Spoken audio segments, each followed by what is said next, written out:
कोन्निचिवा, चैना दे योकोसो। अस्सलाम वालेकुम, मैं हूं ज़ीशान सईद और एक दफ़ा फिर अपने दोस्तों की खिदमत में हाजिर हूं एक बड़ी इंफॉर्मेटिव वीडियो के साथ। जैसा कि आपने पहले भी मेरी एक वीडियो देखी थी जिसमें मैंने तफसीलन ये बताया था कि जापान जाने के लिए स्टडी वीज़े पे आपको किन किन पेपर्स की ज़रूरत पड़ती है। तो आज की वीडियो मेरे उन तमाम दोस्तों के लिए जो ये कहते हैं कि हम क्या करें कि जापान चले जाएं, स्टडी वीज़े पे जाएं या भले वर्क वीज़े पे जाएं, लेकिन उसके लिए क्या ज़रूरी है। देखिए, मैं आप सबको बताता चलूं, जापान एक ऐसी कंट्री है जहां पे लैंग्वेज बैरियर है।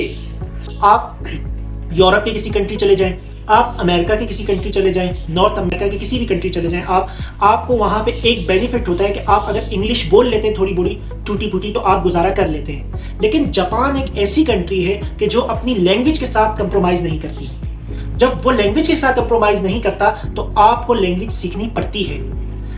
हो क्या रहा है यहाँ पर, हमारे दोस्त, हमारे भाई जाने का तो उन्हें शौक होता है, खुशी भी होती है, उनकी ख्वाहिश भी होती है कि हम किसी तरीके से जापान चले जाएं, लेकिन बहुत से ऐसे इंस्टीट्यूट हैं कि जो उन्हें सही गाइड नहीं करते।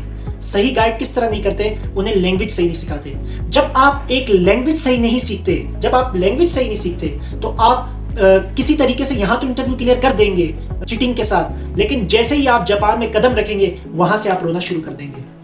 मैं खुद से ऐसे बहुत से लड़कों को जानता हूं जो जापान चले तो गए ऐसे एजेंट्स के थ्रू जिन्होंने उनके इंटरव्यूज क्लियर करवाए, लेकिन फिर क्या, फिर हुआ वही जो नहीं होना चाहिए।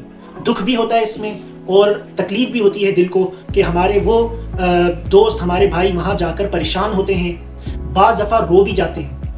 ये एक बहुत ही बड़ी ज्यादती है उन बच्चों के साथ कि आप उन्हें बगैर लैंग्वेज सिखाए एक ऐसी कंट्री में भेज रहे हैं जहां लैंग्वेज के बगैर वो उनके लिए एक खूबसूरत जेल के अलावा और कोई काम नहीं करती, और जेल भी ऐसी जहां आपको खाने पीने का खर्चा भी खुद करना पड़ता है। तो जब आपको खाने पीने का खर्चा खुद करना पड़ता है, आपको कोई काम नहीं देता अगर आपको जैपनीज लैंग्वेज नहीं आती। वहां पर आपको जब काम नहीं मिलता आप तंग होते हैं अपने खर्चे से। जब आप अपने खर्चे से तंग होते हैं तब आप अपने घर में कॉल करते हैं और फिर यहाँ घर वाले भी तंग होते हैं। तो गुजारिश है, दरख्वास्त है, आप जहां से मर्जी अपना काम करवाएं जापान जाने के लिए, जहां से मर्जी पढ़ें, लेकिन उन्हें कहें कि पढ़ें। आपके पैसे के साथ, आपके टाइम के साथ, आपके फ्यूचर के साथ ज्यादती ना करें। आपके साथ, आपके घर वालों के साथ आपकी बहुत सारी उम्मीदें होती हैं। देखें, पाकिस्तान, इंडिया, नेपाल, बांग्लादेश, श्रीलंका, ये ऐसे कंट्रीज हैं जहां से 99.5% बच्चे इसी गर्ज से बाहर जाते हैं कि हम अपना फ्यूचर बेटर करेंगे, हम वहां जाकर कमाएंगे, हम वहां जाकर अपनी फैमिली को सपोर्ट करेंगे।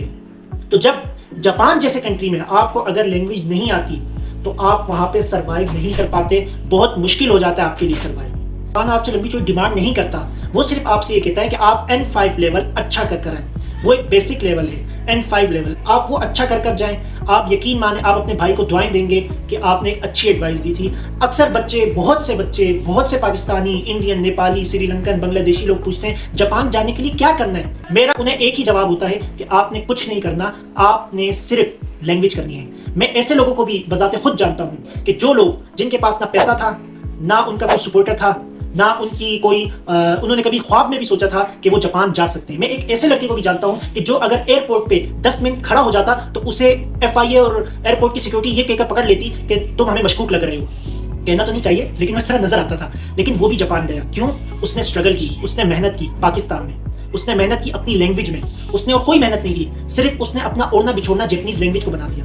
तो मेरी इस वीडियो में आपसे सिर्फ एक गुजारिश है, आप जापान जाना चाहते हैं, बहुत हाईटेक कंट्री है, बहुत अपॉर्चुनिटीज वाला कंट्री है। बिजनेस में आपको जो अपॉर्चुनिटीज जापान में मिल सकती हैं वो आपको दुनिया में कहीं नहीं मिल सकती, लेकिन आपको जापान एक ही चीज की डिमांड करता है कि उसकी लैंग्वेज आप सीखें, उसकी लैंग्वेज को आप इतने माहिर होकर जाएं।